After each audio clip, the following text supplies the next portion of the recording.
आप सुन रहे हैं मुंशी प्रेमचंद की कहानी नेकी। सावन का महीना था।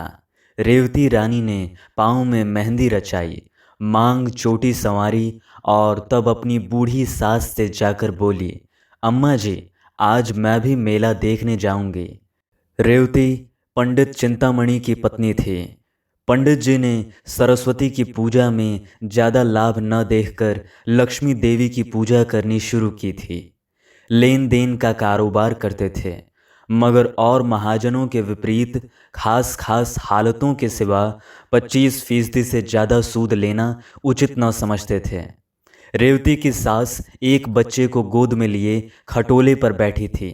बहू की बात सुनकर बोली, भीग जाओगी तो बच्चे को जुखाम हो जाएगा।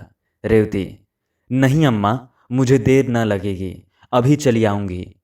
रेवती के 2 बच्चे थे, एक लड़का, दूसरी लड़की।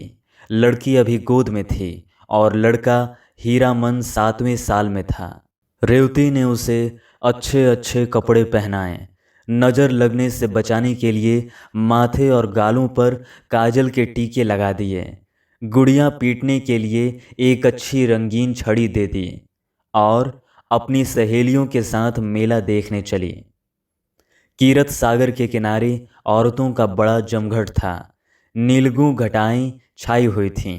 औरतें 16 श्रृंगार किए सागर के खुले हुए हरे भरे सुंदर मैदान में सावन की रिमझिम वर्षा की बहार लूट रही थीं। शाखों में झूले पड़े थे, कोई झूला झूलती, कोई मल्हार गाती, कोई सागर के किनारे बैठी लहरों से खेलती। ठंडी ठंडी खुशगवार पानी की हल्की हल्की फुहार पहाड़ियों की निखरी हुई हरियावल लहरों के दिलकश झखोरे मौसम को ऐसा बना रहे थे कि उसमें संयम टिक न पाता था। आज गुड़ियों की विदाई है। गुड़िया अपनी ससुराल जाएंगी। कुंवारी लड़कियां हाथ पांव में मेहंदी रचाए, गुड़ियों को गहने कपड़े से सजाए उन्हें विदा करने आई हैं। उन्हें पानी में बहाती हैं और छक छक कर सावन के गीत गाती हैं।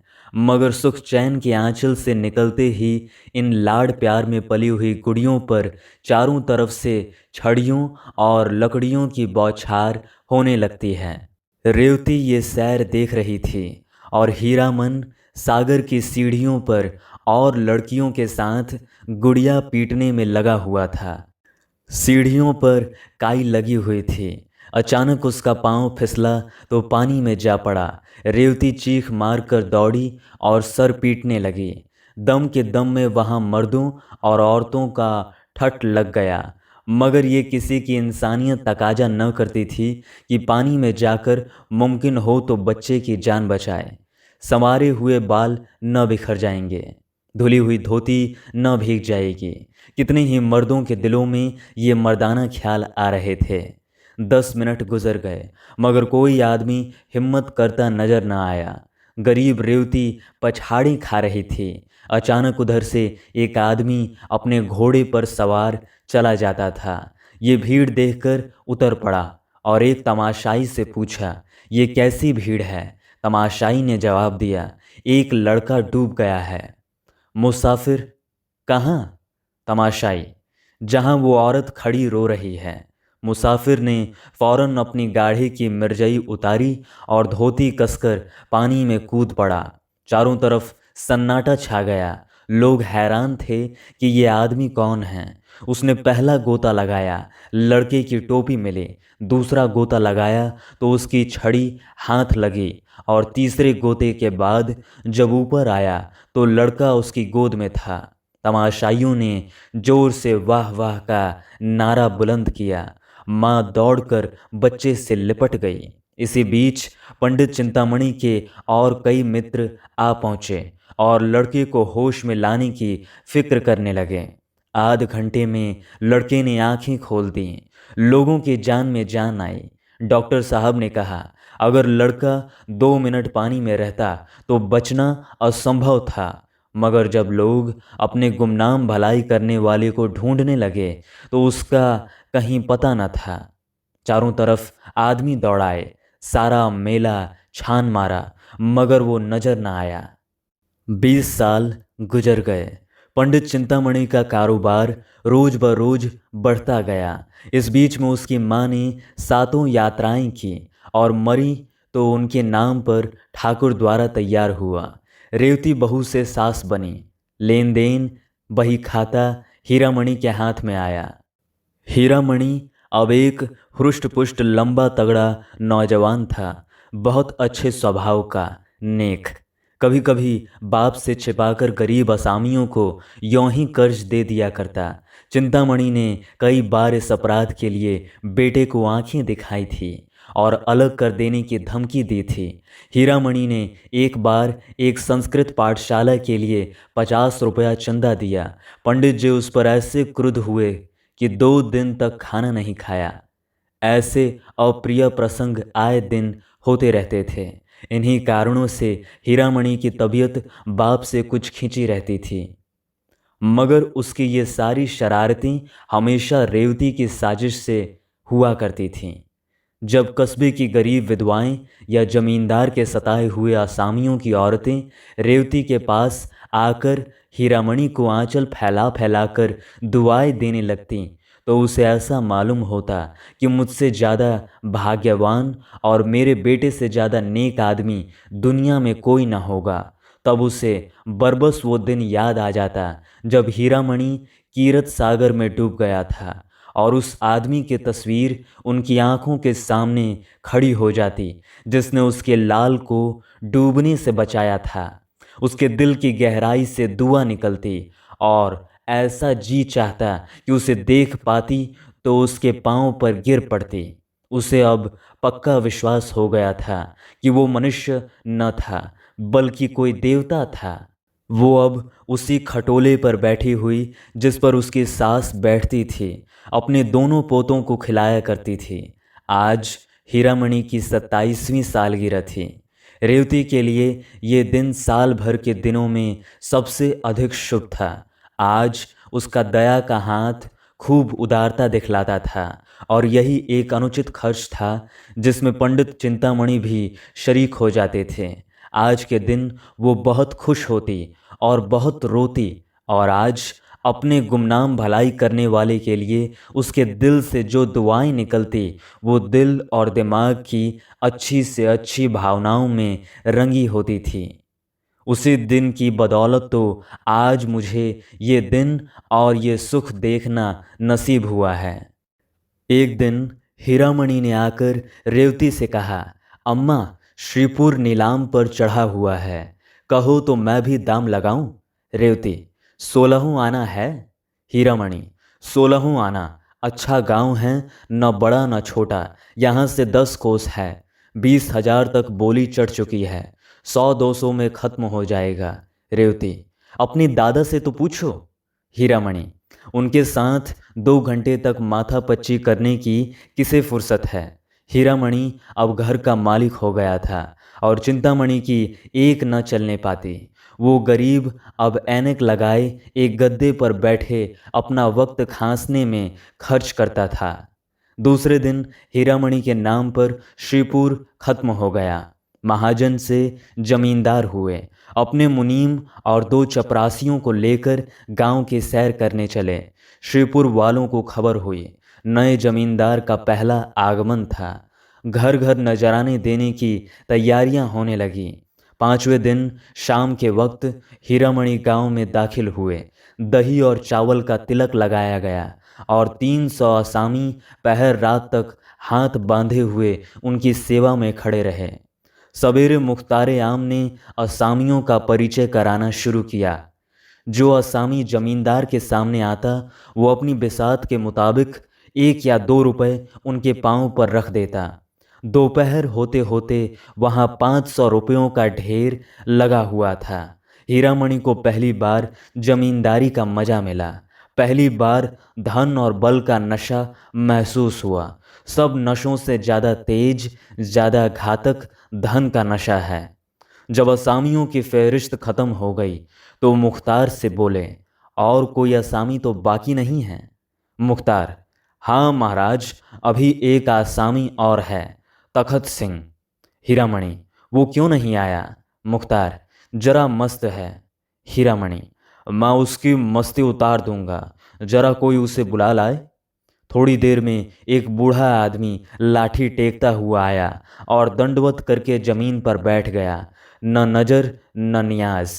उसकी ये गुस्ताखी देखकर हीरामणि को बुखार चढ़ाया।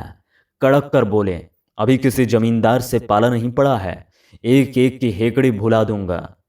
तखत सिंह ने हीरामणि की तरफ गौर से देखकर जवाब दिया, मेरे सामने 20 जमींदार आए और चले गए, मगर कभी किसी ने इस तरह घुड़की नहीं दी।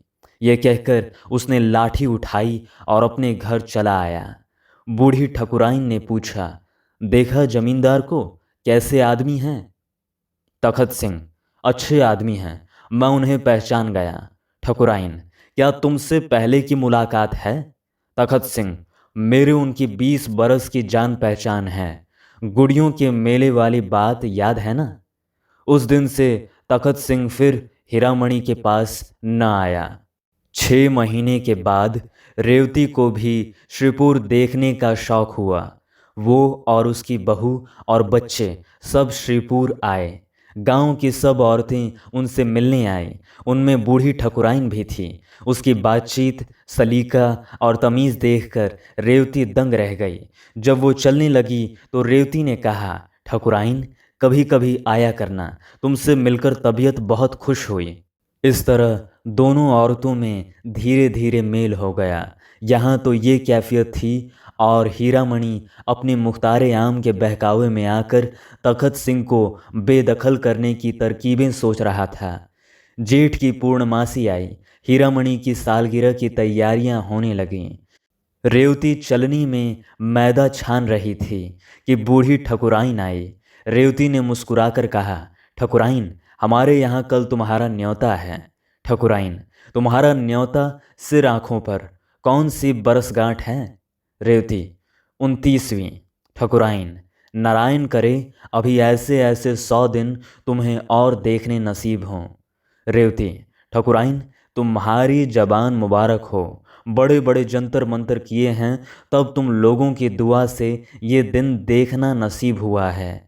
ये तो 7वें ही साल में थे कि इनकी जान के लाले पड़ गए। गुड़ियों का मेला देखने गई थी, ये पानी में गिर पड़े। एक महात्मा ने इनकी जान बचाई। इनकी जान उन्हीं की दी हुई है। बहुत तलाश करवाया, उनका पता न चला। हर बरसगांठ पर उनके नाम से 100 रुपये निकाल रखती हूँ। 2000 से कुछ ऊपर हो गए हैं। बच्चे की नीयत है कि उनके नाम से श्रीपुर में एक मंदिर बनवा दें।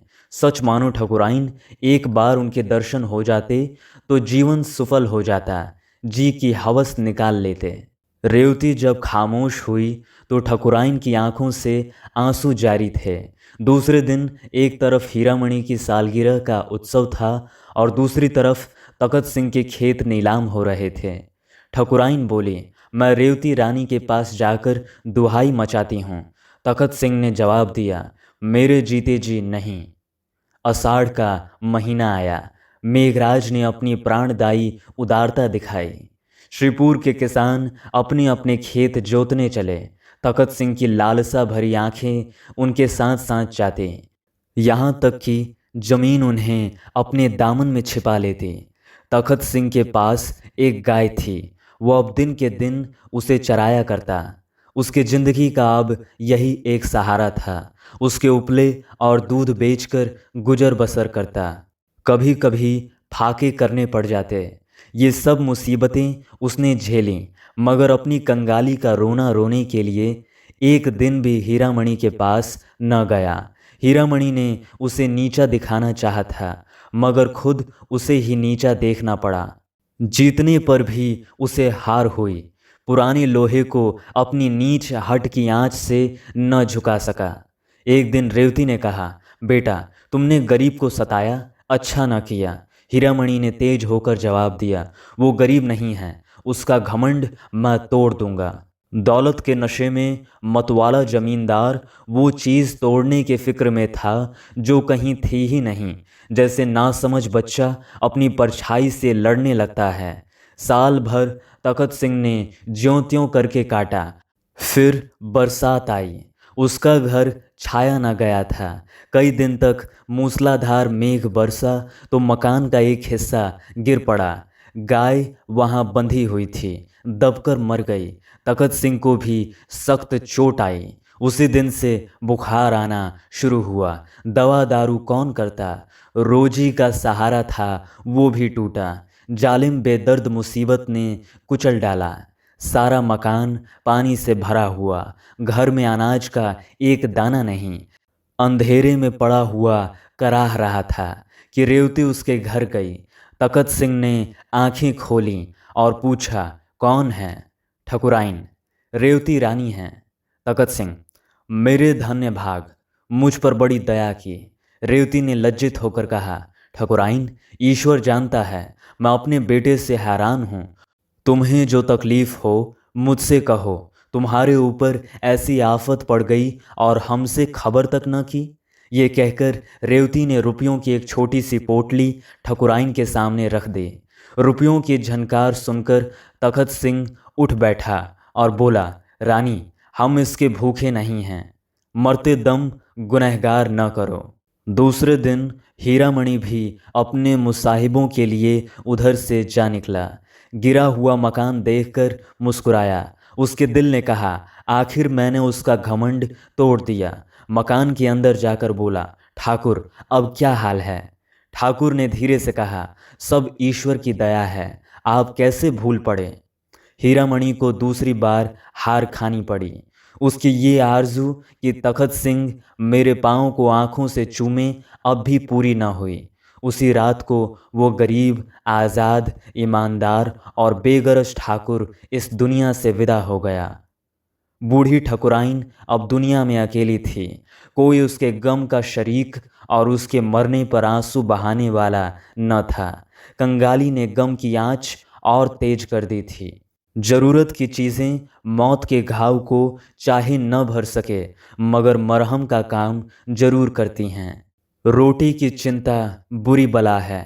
ठकुराइन अब खेत और चरागाह से गोबर चुन लाती और उपले बनाकर बेचती।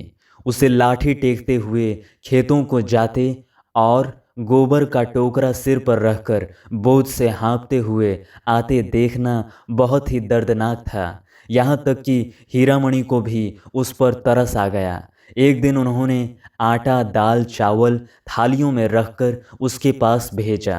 रेवती खुद लेकर गई मगर बूढ़ी ठकुराइन आंखों में आंसू भरकर बोली, रेवती, जब तक आंखों से सूझता है और हाथ पांव चलते हैं, मुझे और मरने वाले को गुनहगार न करो। उस दिन से हीरामणि को फिर उसके साथ अमली हमदर्दी दिखलाने का साहस न हुआ। एक दिन रेवती ने ठकुराइन से उपले मोल लिए। गांव में पैसे के 30 उपले बिकते थे। उसने चाहा कि इससे 20 ही उपले लूं। उस दिन से ठकुराइन ने उसके यहाँ उपले लाना बंद कर दिया। ऐसी देवियाँ दुनिया में कितनी हैं। क्या वो इतना न जानती थी कि एक गुप्त रहस्य जबान पर लाकर मैं अपनी इन तकलीफ़ों का खात्मा कर सकती हूँ, मगर फिर वो एहसान का बदला न हो जाएगा। मसल मशहूर है, नेकी कर और दरिया में डाल। शायद उसके दिल में कभी ये ख्याल ही ना आया कि मैंने रेवती पर कोई एहसान किया। ये वज़ादार आन पर मरने वाली औरत पति के मरने के बाद 3 साल तक जिंदा रही। ये जमाना उसने जिस तकलीफ से काटा उसे याद करके रोंगटे खड़े हो जाते हैं। कई कई दिन निराहार बीत जाते। कभी गोबर न मिलता, कभी कोई उपले चुरा ले जाता। ईश्वर की मर्जी। किसी का घर भरा हुआ है, खाने वाले नहीं। कोई यों रो रो कर जिंदगी काटता है। बुढ़िया ने ये सब दुख झेला मगर किसी के सामने हाथ नहीं फैलाया।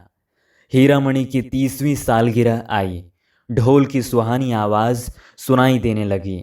एक तरफ घी की पूड़ियाँ पक रही थी, दूसरी तरफ तेल की।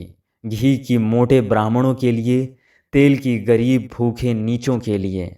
अचानक एक औरत ने रेवती से आकर कहा, ठकुराइन जाने कैसी हो जाती हैं, तुम्हें बुला रही हैं।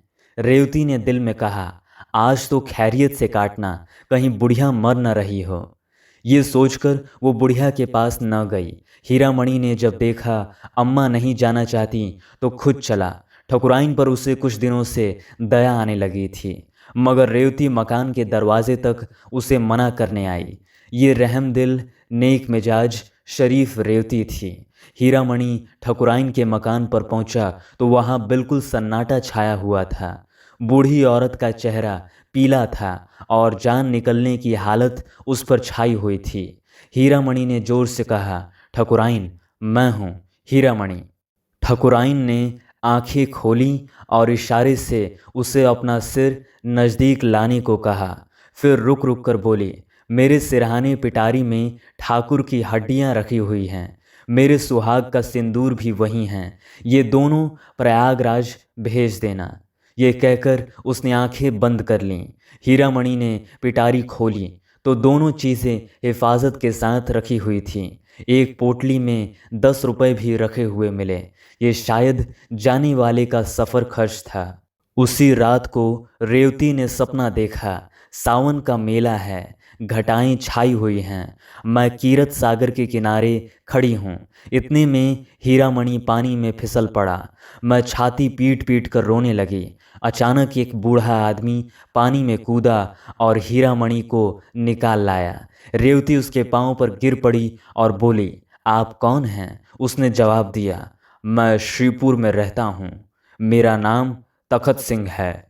श्रीपुर अब भी हीरामणि के कब्जे में है, मगर अब उसकी रौनक दोवाला हो गई है।